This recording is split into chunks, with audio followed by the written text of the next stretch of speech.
I got to ask you, because when you started the CES thing, you were saying how it was like more or less easy because you know how to do the social media stuff. You're in the right, area. Isn't it weird? I don't know if you come from the same mindset as me when it comes to work, but isn't it weird when you get paid for something and you're doing a job and somebody's agreeing to pay you for something that's not like strenuous or hard or I don't know. I think we talked about that in the bike ride. Yeah. We were on East Bay. Yeah, freezing our fucking balls off. No. It wasn't that time. Oh, it wasn't? It was the time before that. It you was got to still stop. warm-ish. Yeah. No. It might have been Blackstone then because I was like really hungover. Maybe. Is that why I had to stop? No. You were stopping to do like, you might have had to respond to some emails. It was the very first time you told me about it. Yeah. We were talking. I think we went to Blackstone. Yeah. We saw some of the foliage. It was starting to turn. I think for some reason I was really hungover. I don't Probably. know. Obviously, I drink too much, but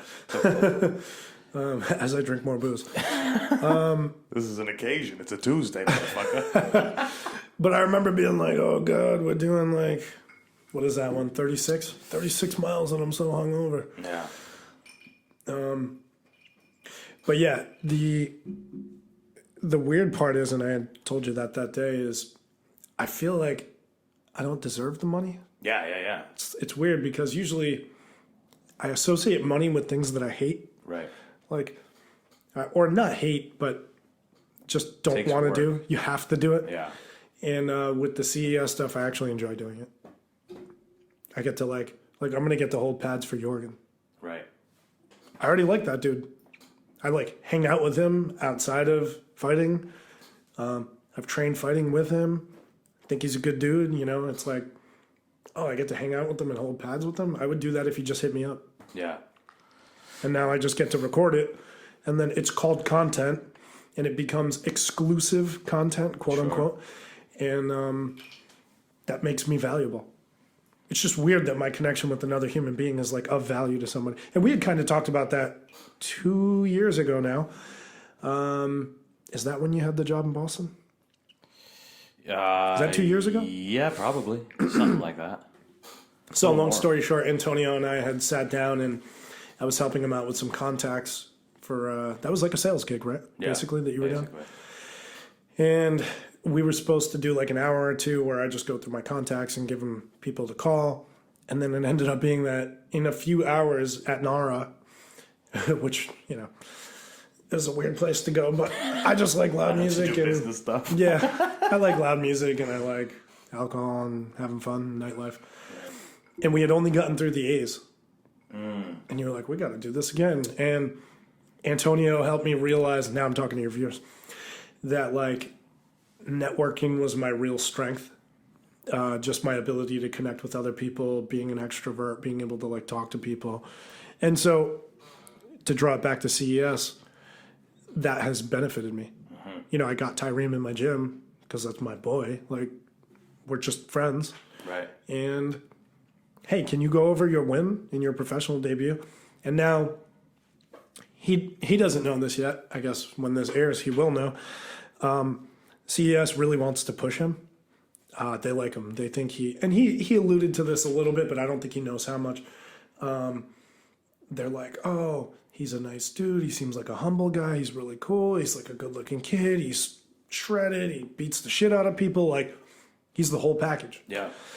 And that's just my friend. So, like, they're thinking of him that way. Oh, we can market this kid. He's going to be great. He's going to go to the UFC, blah, blah, blah, blah, blah. I'm just like, oh, that's Ty. It's my boy. Yeah. Same thing with Jorgen, former UFC fighter. I don't think of that when I talk to him. I'm just like, Jorgen's like a goofy motherfucker. A lot of people probably wouldn't even know he's goofy. They just think he's this like mauler. Right. But he's actually mad silly.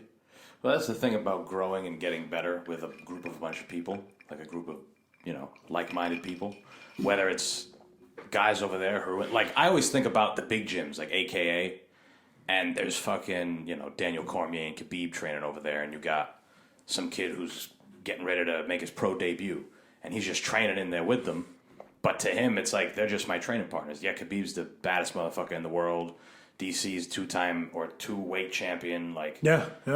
But at the same time, I'm just some kid who's training here trying to do something similar, maybe. You know what I'm saying? Yeah, it's true. Same shit happens in comedy. Like, you do, you hear about it all the time on, it used to be the Comedy Store in Los Angeles, where there would be just a murderous fucking row of people. Like,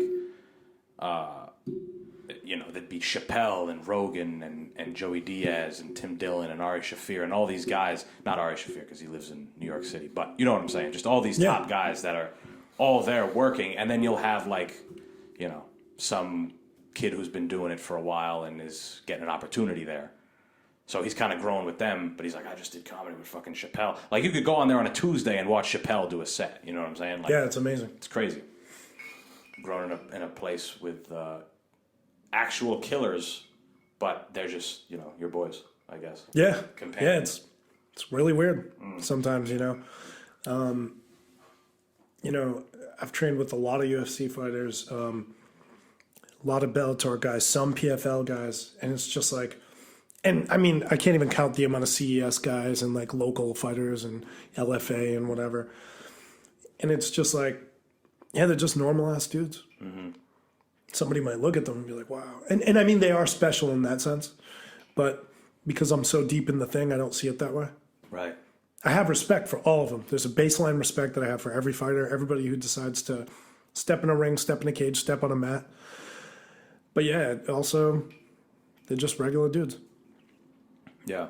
I think also the thing about not thinking you deserve the money for doing something like you're doing, it's also that we're grown up kind of not doing things that are conducive to not only what we want to do, but our skills that we kind of innately have. Mm-hmm. Like, for example, you just said that, you know, you found that your skill was networking and being extroverted and that type of thing.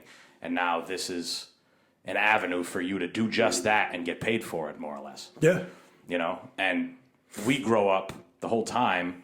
You start with school, and it's like, not only do you not want to do it, but they're testing you on shit that you may never ever be good at. Something you may never ever you may never want to know about in the first place. Right, you know what I'm saying?